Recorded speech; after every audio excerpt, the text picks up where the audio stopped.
Hi guys, it's Kyle from Regrettable Props, and we're going to be making the Orochi Katana. I'm using currently in the video 3/4 of an inch thick of wood. Obviously it's the length of the template, which is provided once again in the description.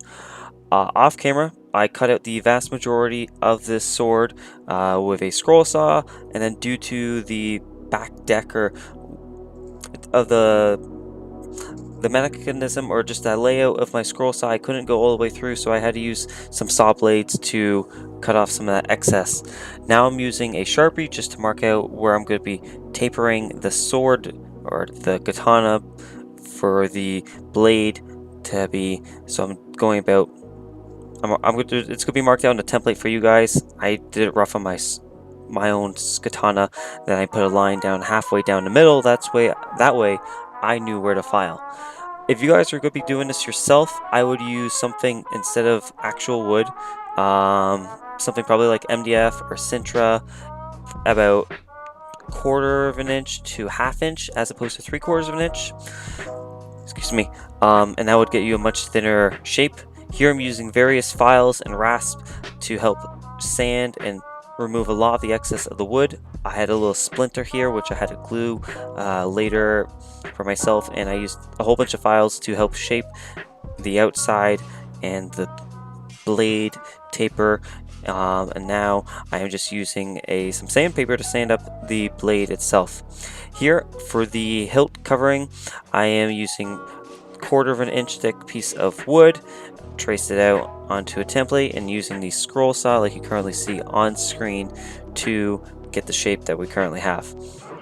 For that whole section, I'm using a drill press to help punch it out, and then later I'm going to be using some files to help get that rectangular shape that we're aiming for. It's going to take a lot of time. It's going to pick up a lot of dust, so I would advise using like a dust mask or something just to collect the amount of dust, because it's going to be going everywhere. Later, I drew out this bean-like shape that's going to be cut out, and then I traced on the inside of the top and bottom and line inwards, and that's where we're going to be adding some more detail. Here I'm using a Dremel drill bit to help kind of dig out and shape that hole, and here I'm using the sanding drum to get that indentation because it has like the trim that goes around the outside of the edge, and then I'm just using that same sanding drum to scuff up more of that because it's not a flat texture. Later I currently used 1/2 inch diameter piece of tubing, and I cut the hilt to fit the diameter itself off screen, used a scroll saw. Obviously depending on what size of tubing you guys use, you're going to obviously want to cut the tang of the sword to fit within it. Later I roughly drew out the dragon, which is on the hilts. It's on the front and the back, so you're going to need to try and do your best to make it symmetrical. I used hot glue to get this raised indentation.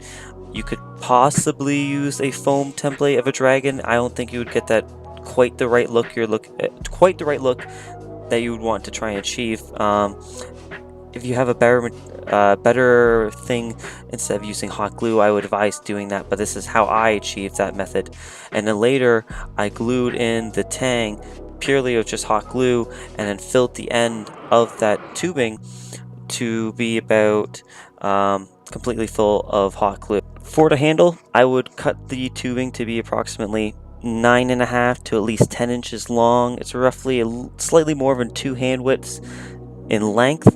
Also later off screen I glued the hilt, and then what we're going to be doing is wrapping the handle in foam, leaving a little bit of indentation, like leaving a little bit of a space like you currently see at the top of the handle and the base of the handle, and we're going to want to have that seam be on the side to match the reference from the in-game.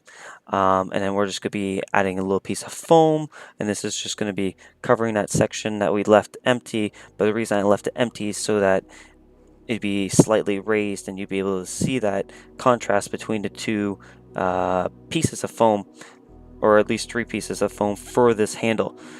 And then afterwards, once you've done that for the top and the bottom, you're going to want to cut out a circular piece of foam to cover that base, of the handle. That way the entire handle is covered in foam. What I'm using here is the tip of a pen. You could also use a not a ballpoint pen, but a pen that retracts back into itself, which has a much smaller hole, and I'm pressing that into the handle, continuously over and over a whole bunch of times until we get the desired look that we are going for. Now there's this metal piece on the sword. I don't know the proper terminology of sword, katana. It's referring to the same thing, but we're going to cut out the foam much like I did on screen. I'm providing a template for this piece here. This is going to be going on the hilt. It's this raised detailed piece that I'm going to be using foam. Once I find the center, I'm going to be scoring it outwards, moving continuously around, and then that small dragon-like piece, I'm going to cut it also out of foam and then glue it on top. By the way, the pink purple foam is 2 millimeters in thickness. Once again, I drew a rough stencil of this raised texture or metal that's supposed to be on the blade of the katana itself.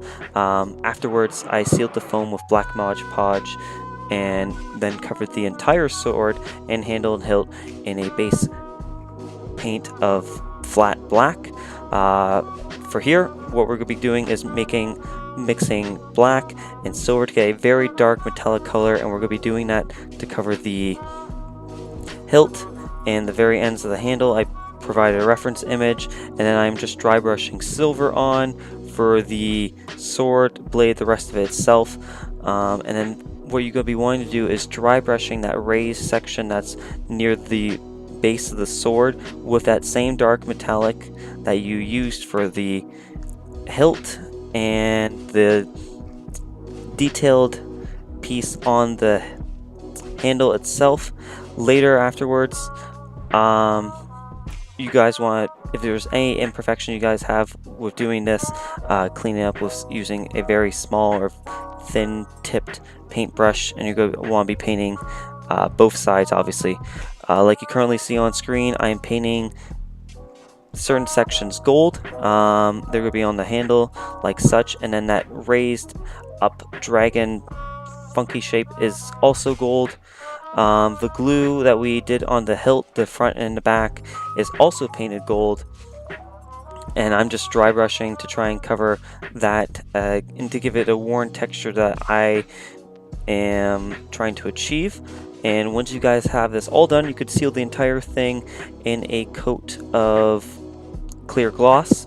But actually for the handle, I mix orange, brown, and yellow to get like a base color. I know it seems very off from what's the actual default image of in-game, but I added more brown, and then I did some brown and white mixed together to get some highlights, and that looks much more to what they actually is used within the game. And here you can currently see the final process of the sword or the katana. I would use MDF or sintra, like I said. That way you don't have to deal with the wood grain texture. The templates for the katana itself will be in the description. I'm trying to do my best to get everything out. I've been going through a few things and just juggling stuff with work. So anyways, I hope you guys were able to follow along. If you had any difficulty in following along, please post a comment as well. If not, if I'm not getting back to YouTube, sometimes doesn't give me a notification, send it to my Facebook page. And also comment what you guys would like for me to try and see, and hopefully it gets built. Anyways, this has been Kyle from Regrettable Props, and I hope you guys have a good day. Bye.